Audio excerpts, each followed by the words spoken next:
नमस्कार मित्रों, हम चर्चा कर रहे हैं कृष्णा सोपती की कहानियों में उभरता मध्यवर्गीय समाज। और इस चर्चा के अंतर्गत हम ये जानने का प्रयास करेंगे कि कृष्णा सोपती ने अपनी कहानियों में जिस मध्य वर्ग को उभारने का प्रयास किया है उसकी क्या क्या समस्याएं हैं, उन समस्याओं के क्या कतिपय समाधान हो सकते हैं और जीवन और जगत का मनुष्य के साथ क्या संबंध है। कृष्णा जी का ये मानना है कि मनुष्य सामाजिक, राजनैतिक, पारिवारिक, आर्थिक और धार्मिक विभिन्न परिस्थितियों में एक दूसरे के साथ भिन्न प्रकार का व्यवहार करता है और समाज और परिवार के इतने विस्तृत फलक को अपनी कहानियों में उभारने के कारण ही कृष्णा जी की कहानियाँ अपने पाठकों के मध्य विशेष रूप से लोकप्रिय हुईं। उनकी रचना है आज़ादी शम्मोजान की। इस कहानी के अंतर्गत कृष्णा जी ने इस बात को रेखांकित करने का प्रयास किया कि आज़ादी के उपरांत हम लोग बहुत खुश थे। हमें लग रहा था कि हमारे सपने जो हमने अब तक देखे थे वो अब पूरे हो जाएंगे। इसके साथ ही जिन समस्याओं से, जिस घुटन से हम निरंतर जूझ रहे थे उनका भी समापन हो जाएगा। किंतु विडंबना ये रही कि आज़ादी से पहले और आज़ादी के बाद भी समस्याएं यथावत बनी रहीं। कहीं से भी उनका कोई समाधान दिखाई नहीं दे रहा था। आज़ादी के बाद कुछ लोगों के लिए ये खुशी का अवसर था और कुछ लोग या कुछ वर्ग ऐसे थे जिनके लिए आज़ादी केवल एक शब्द थी। उनकी अपनी व्यक्तिगत परिस्थितियों में कोई अंतर नहीं आया था। शम्मोजान ये जानती है कि आज़ादी से पहले भी वैश्या कर्म करने वाली स्त्रियों की स्थिति शोचनीय थी और उसके बाद भी उनकी परिस्थितियों में परिवर्तन नहीं आया। वो कहती है, शम्मो ने एक बार अटकी नज़र से आज़ादी के चिरागों को देखा, हवा में खड़खड़ाते उन झंडियों को देखा। बाहर झंडे हवा में लहरा रहे थे, चिराग हल्के हल्के जल रहे थे, लोग आज़ादी से गले मिल रहे थे और अंदर शम्मोजान अपनी पुरानी आज़ादी बांट रही थी। वो उस समय का स्मरण कर रही थी जब वो इस कार्य को नहीं करती थी, उन्मुख थी। किंतु अब उसके लिए देश स्वतंत्र हुआ था पर उसका जीवन अभी भी उतना ही नारकीय था। एक इनकी कहानी है जिसका शीर्षक है बहनें। 1952 में ये कहानी प्रकाश में आई। इस कहानी में लेखिका ने नारी भटकन को अपना वर्ण विषय बनाया है। पहाड़ों के साए तले एक वर्ष बाद की रचना है और इसमें लेखिका ने अपनी कथा नायिका के अकेलेपन को, जो वो आद्यंत भोगने के लिए विवश है, उसके संत्रास को निरंतर झेल रही है, उसका अंकन किया है। बदली बरस गई कहानी की नायिका कल्याणी अपनी साध्वी माँ को आश्रम में अकेला छोड़कर अपनी दादी, चाची, बुआ के उसी पुराने घर में लौट आती है जहाँ पर कभी उसकी माँ को प्रताड़ित किया गया था, उस पर अन्याय किया गया था। क्यों? क्योंकि वो ये सोचती है कि जिन आदर्शों को या जिन मान्यताओं को, जिन परंपराओं को, जिन विचारों को उसकी माँ समझती है, पहचानती है या उस पर अपना जीवन यापन करना चाहती है, उससे ये कथा नायिका कल्याणी कहीं पर भी समझौता नहीं कर पाती है। कृष्णा जी ने अपनी कथा नायिकाओं को न केवल परिवार समाज से विद्रोह करते दिखाया है, उन्होंने अपनी नायिकाओं को अपने लिए राह चुनते हुए भी दिखाया है। कृष्णा जी की कहानी है मेरी माँ कहाँ। इस रचना में यूनुस खान सांप्रदायिक दंगों में हिस्सा लेता है, किंतु जब वो अपनी मृत छोटी बहन नूरा जैसी एक बच्ची को खून में लथपथ देखता है तो उसकी सोई हुई चेतना, मानवता, संवेदना सभी एक साथ जागृत हो जाती हैं। वो ना केवल उस बच्ची का इलाज कराता है, उसकी सेवा करता है, उसे अपनी बहन जैसा प्रेम भी देता है। इस कहानी के माध्यम से शायद लेखिका ये बताना चाहती हैं कि मनुष्य के अंदर जो मानवीय गुण हैं, जो संवेदनाएं हैं, वो सुषुप्त हो सकती हैं, सो सकती हैं, समाप्त नहीं हो सकती हैं। चाहे वो किसी भी धर्म को मानने वाला व्यक्ति क्यों ना हो, उसके अंदर प्रेम की भावना ज़रूर होगी। दया, त्याग, सहिष्णुता, मानवता, सेवा, ये सब भावनाएं हमें मनुष्य में दिखाई देती हैं। धर्म उन्हें बांट देता है। कृष्णा जी ने उस धर्म का विरोध किया है जो मानव को मानव से अलग करता है। लेखिका ने इस कहानी में लिखा है, ब्लोच करुणा से बच्ची को देखता है। कौन बचा होगा इसका? वह इसे पास रखेगा। बलोच किसी अनजाने स्नेह से भीगा जा रहा है। वो उस बच्ची को किसी अन्य धर्म का नहीं देख रहा, उसका धार्मिक विश्लेषण नहीं करना चाहता। उसको देखकर उसे अपनी बहन की याद आ जाती है। जैसे अपनी छोटी बहन को देखकर वो स्नेह से पूरित हो जाता था, उसके प्रति एक प्रकार से वात्सल्य से भर उठता था, वैसे ही वो अनजाने स्नेह से, प्रेम से इस बच्ची की ओर बढ़ने लगता है।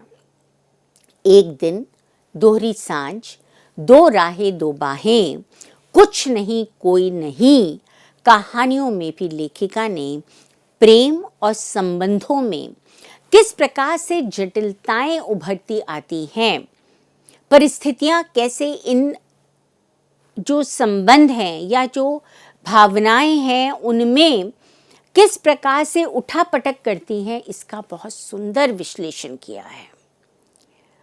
आप किसी के साथ भी संबंध स्थापित करते हुए आप ये नहीं कह सकते हैं कि अमुक परिस्थिति में आप उसके साथ कैसा व्यवहार करेंगे। हो सकता है जिस व्यक्ति से आप निरंतर घृणा करते हो, परिस्थिति आपको उससे प्रेम करने पर विवश कर दें। कुछ नहीं कोई नहीं, प्रेम के लिए द्वंद्वग्रस्त शिवा की कहानी है। शिवा अपने प्रेमी आनंद के लिए पति रूप को छोड़कर चली जाती है। ऐसा करते हुए वो झिझकती नहीं, संकुचित नहीं होती है। 10 वर्ष उसके साथ रहने के बाद भी वह अपने पति रूप और उसके साथ व्यतीत किए हुए जीवन को भुला नहीं पाती। इसके विपरीत आनंद है। वो उसे बहुत दिनों तक इधर उधर होटलों में घुमाता है, फिराता है, प्रेम प्रदर्शित करता है, और जब अपने घर लेकर जाता भी है तो उस घर में नहीं लेकर जाता जहां उसके परिजन रहते थे। अलग घर में उसके साथ रहने लगता है। उसकी मृत्यु के बाद शिवा आनंद के बच्चों और पूर्व पत्नी के साथ रहने के लिए बाध्य हो जाती है। उन लोगों के साथ रहते हुए वो किस प्रकार की विवशता का, जटिलता का, अकेलेपन का अनुभव करती है, इसका सूक्ष्म और मार्मिक अंकन इस कहानी में लेखिका द्वारा किया गया है। बच्चे उससे बात करना नहीं चाहते। अगर विवशता में उससे बात करना भी पड़ता है तो बिना किसी संबोधन के बात करते हैं, जैसे संबोधन करने में उन्हें शर्म आ रही हो या उनके पास वो शब्द ही ना हो जिससे वो उन्हें संबोधित कर सके। शब्द कहीं ना कहीं छोटे पड़ने लगते हैं। जिस घर में वह रहती है वह घर भी बच्चे गुस्से में आकर किराए पे दे देते हैं। उनके लिए आनंद और शिवा के मध्य का संबंध समझना भी जरूरी नहीं होता। वो कहते हैं कि जब वो उनसे कोई बात पूछती है तो इतनी रुखाई से उसका वो उत्तर देते हैं कि बहुत दिन तक शिवा ये सोचने पर मजबूर हो जाती है कि वो अपने दिल की बात उन बच्चों से करे भी या नहीं। दो राहें दो बाहें, ये कैसी रचना है जिसमें लेखिका ने विवाहित संबंधों के बारे में बात की है।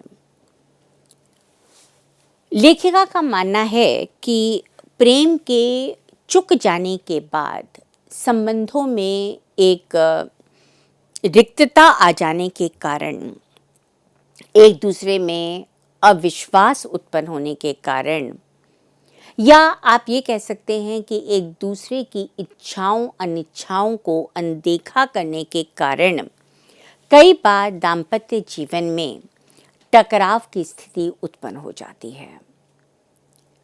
अगर एक साथ रहने की विवशता होती है तो भी जरा सा प्रेम का स्थान प्राप्त होने पर व्यक्ति सहजता से विवाहित संबंध स्थापित कर लेता है।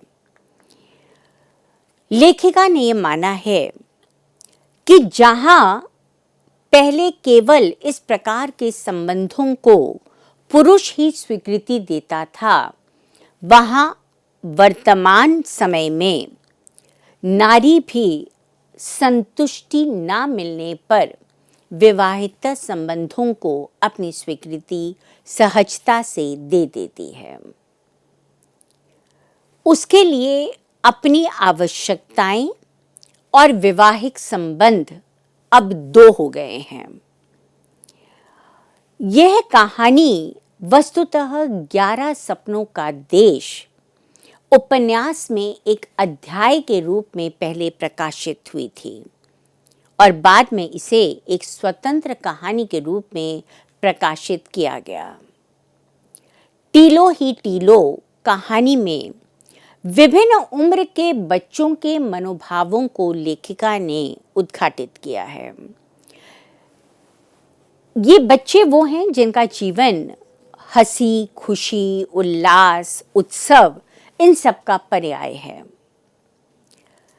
वागार्थ पत्रिका, जो अपने आप में एक प्रतिष्ठित पत्रिका है, उसमें इनकी कहानी नाम पट्टिका का प्रकाशन हुआ और इस कहानी में लेखिका ने प्राकृतिक सौंदर्य की चर्चा की है। उनका ये मानना है कि प्रकृति अपने आप में बहुत सुंदर है। मनुष्य अपनी आवश्यकताओं के कारण इस प्रकृति का निरंतर ह्रास कर रहा है। अगर सचेत नहीं हुआ मनुष्य तो वो समय दूर नहीं है जब प्रकृति विरोध करना शुरू कर देगी। वो विरोध अतिवृष्टि, अनावृष्टि किसी भी रूप में हो सकता है। वृद्धावस्था हमारे जीवन की वो सांझ बेला है जब व्यक्ति अपने सभी उत्तरदायित्वों को पूरा कर लेता है। निकट आती मृत्यु का अनुभव उसको धीरे धीरे होने लगता है। धीरे धीरे वो अपने आप को समेटना शुरू कर देता है। ऐसे में जब बच्चे जिन्हें अब तक अपने अभिभावकों की आवश्यकता थी, अपने अपने कामों में लग जाते हैं, उनके पास उतना समय नहीं होता कि वो अपने माता पिता के पास बैठकर उनके सुख दुख का कारण जानना चाहें। और वृद्ध जो अब अशक्त हो चुके हैं, इंद्रियां शिथिल हो चुकी हैं, अपने आप को घर में पड़े उस फालतू सामान सा समझने लगते हैं जिनका महत्व घर के डेकोर में धीरे धीरे कम हो रहा था। लेखिका ने अभी उसी दिन ही तो तथा दादी अम्मा, इन दोनों ही कहानियों में परिवारों में वृद्धावस्था में व्यक्ति किन किन परिस्थितियों से जूझता है और किस तरह से निकट आती मृत्यु को अनुभव करता है, उसका बहुत सजीव अंकन किया है। उन्हें ऐसा लगता है कि अब धीरे धीरे वो अपने अधिकारों को छोड़ते चले जा रहे हैं। अब तक वो परिवार के केंद्र में थे, बच्चे, घर के बाकी लोग हाशिए पे खड़े थे। अब धीरे धीरे वो समय आ गया है जब वो जो हाशिए पे खड़े हुए लोग थे, बच्चे थे, जो उनसे आकर सलाह मांगते थे, उनके आदेशों का पालन करते थे, अब केंद्र में आने लगे हैं और ऐसे में वो अधिकारों से वंचित होकर एकाकी जीवन जीने के लिए विवश होने लगते हैं। दादी अम्मा, कहानी की दादी, अपनी बहू मेहर से कहती है, अब तो बेटों को कुछ कहने के लिए तुमसे पूछना होगा। ये बेटे तुम्हारे हैं, घर बार तुम्हारा है, हुक्म हासिल तुम्हारा है। बहू रानी, इस घर में अब मेरा इतना सम्मान रह गया है।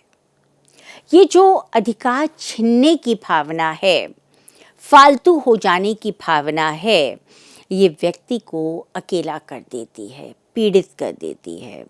उसे लगता था कि जो बेटे अब तक उससे बिना पूछे पानी का एक गिलास भी नहीं लेते, आज बड़े बड़े निर्णय करने लगे हैं, आज अपनी पत्नियों को सब कुछ मानने लगे हैं। पर ऐसा करते हुए कई बार वृद्ध भी ये भूल जाते हैं कि ये सृष्टि का नियम है। आज जिसके पास अधिकार है, कल दूसरों के पास अधिकार होगा। अपनी कहानियों के माध्यम से लेखिका ने बताया है कि परिवार में हर व्यक्ति का अपना एक महत्वपूर्ण स्थान होता है और उस स्थान के अपने गुण होते हैं, अपने कर्तव्य होते हैं और हमें उन कर्तव्यों का पालन करना चाहिए। गुलाब चंद गंडेरिया, ये कहानी उस वैश्या के जीवन पर आधारित है जो यौवनावस्था में तो अपना जीवन चला लेती है, किंतु वृद्धावस्था उसके लिए दुखों का पहाड़ लेकर आ जाती है।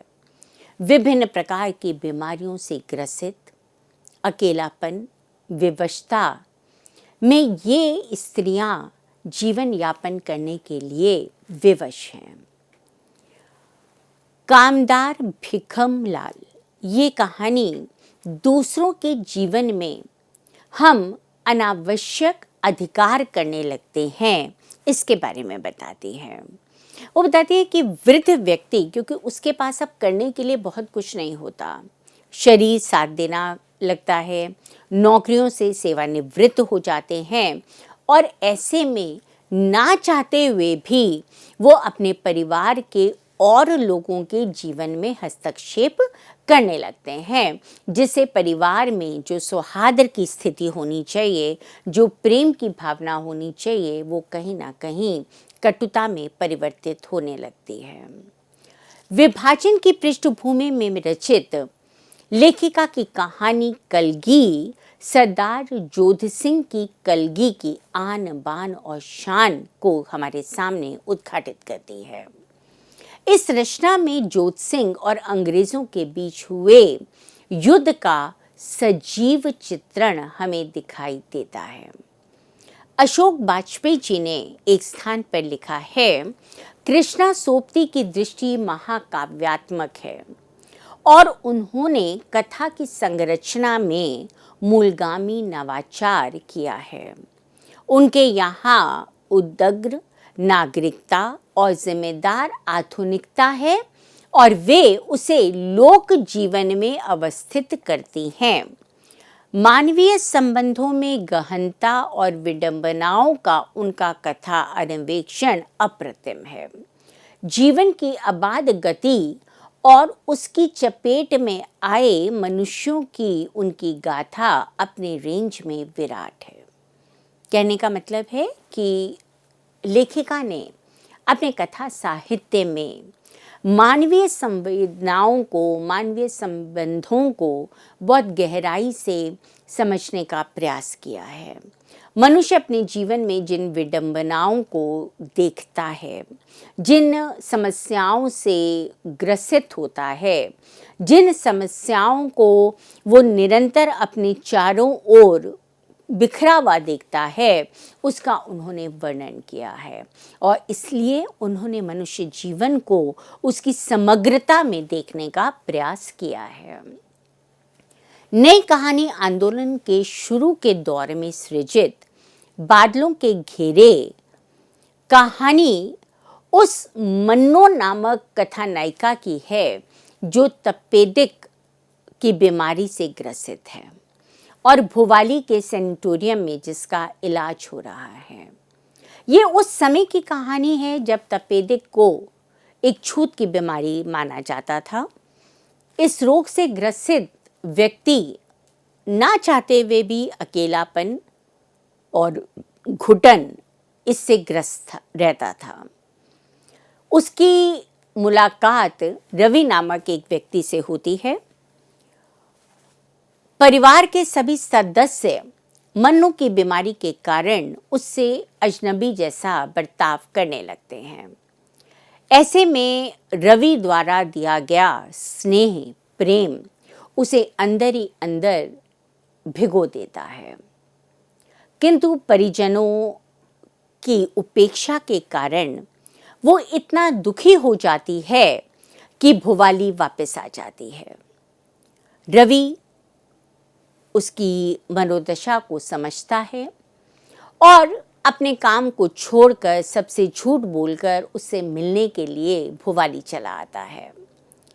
यहाँ मन्नू क्योंकि अपनी निकट आती मृत्यु को अनुभव कर चुकी थी, इसलिए वो उसके साथ एक बहुत ही ठंडेपन से व्यवहार करती है। आहत रवि चाहता है कि मन्नू उसकी मनोभावों को समझे, पर उसके ठंडेपन को देखकर वो चुपचाप वापस चला जाता है। वह कहता है, सच ही मैं ठहरा नहीं। उतरता चला गया और हर पग के साथ दूर होता चला गया। उस कॉटेज में रहने वाली मन्नो से, मन्नो की उन दो आँखों से, पर मन्नो की स्मृति से नहीं। उस पीले चेहरे की मिठास के सम्मुख मैं पानी सा बह गया था। एकटक उन घुंघराले बालों को देखता रहा था और देखता रह गया था उन कंधों को जो पैरों की धीमी चाल से थक कर भी झुकते नहीं थे। मन्नो अपने अंत के बारे में जानती है और शायद इसीलिए वो बिना किसी उष्णता के, बिना अपने मनोभावों को रवि से साझा किए उसके साथ व्यवहार करती है। वो चाहती है कि रवि उसके इस ठंडेपन से शुद्ध होकर उसके जीवन से दूर चला जाए और चुपचाप बादलों के घेरे के पीछे से उसे जाता हुआ देखने की यंत्रणा को सहती रहती है। मन्नू की मृत्यु के 10 वर्ष बाद रवि भी उसी रोग से ग्रसित हो उसी सैनिटोरियम में अपना इलाज कराने के लिए आता है। उसकी पत्नी मीरा और बच्चे उसे वहां अकेला छोड़ देते हैं। इतना कि मीरा दूर से ही अपने बच्चों को ये निर्देश देती है कि वो पिता को अभिवादन करें। मृत्यु का अवसाद रवि को चारों ओर से घेर लेता है और ऐसे में उसे अपनी पूर्व प्रेमिका मन्नू की याद आती है। वो उस संवेदना को, उन भावनाओं को अभिव्यक्त नहीं कर पाता और निरंतर सोचता है, काश आज वह होती तो मुझे झेल लेती। संभवतः इस विश्वास के माध्यम से लेखिका ने उस प्रेम की तीव्रता को अभिव्यक्त करना चाहा है जिसके अभाव में मन्नो आजीवन अपना जीवन जी रही थी। कहानी के 4 पात्र हैं, चारों एक दूसरे से जुड़े हुए हैं, उनकी कहानियां एक दूसरे से जुड़ी हुई हैं, किंतु इन चारों पात्रों का अपना एक स्वतंत्र व्यक्तित्व भी है। आत्मिकता के साथ जुड़ा होने के कारण बुआ रवि को मन्नो के बारे में ना सोचने का आग्रह करती हैं, किंतु वो जानती हैं कि रवि अपने प्रेम को मौत के मुंह से नहीं बचा पाएगा और इस पीड़ा का दंश उसे कहीं ना कहीं अंदर तक साल जाएगा। मीरा भी पति के रोग से परिचित है, चिंतित है, पर वो अपने बच्चों के प्रति एक संरक्षण का भाव भी रखती है और इसलिए दूर से ही उन्हें पिता से मिलने देती है। कहना नहीं होगा कि आज के संदर्भों से भिन्न, आज के वातावरण से भिन्न ये कहानी उस समय लिखी गई थी जिस समय यह रोग का कोई उपचार नहीं था, इसे छूत का रोग माना जाता था, इसलिए संबंध भी कहीं ना कहीं ठंडे होते जा रहे थे। अपनी अगली कहानियों में भी लेखिका ने उस समय के समाज को बखूबी उभारा है। भाषा और शिल्प दोनों ही दृष्टियों से देखने पर कृष्णा जी की सभी कहानियां उत्कृष्ट कहानियां हैं। ऊपरी तौर पर अनगढ़ दिखने पर भी इन कहानियों में संवेदना का तत्व कहीं गहराई से हमें दृष्टिगत होता है। अपने समय के सच को पूरी शिद्दत और ईमानदारी के साथ उद्घाटित करने के कारण ये कहानियाँ अपने पाठकों को न केवल छूती हैं, उन्हें बार बार पढ़ने के लिए विवश करती हैं। अपने अगले वक्तव्य में हम कृष्णा जी की और कहानियों के बारे में चर्चा करेंगे। तब तक के लिए मुझे इजाज़त दीजिए। धन्यवाद।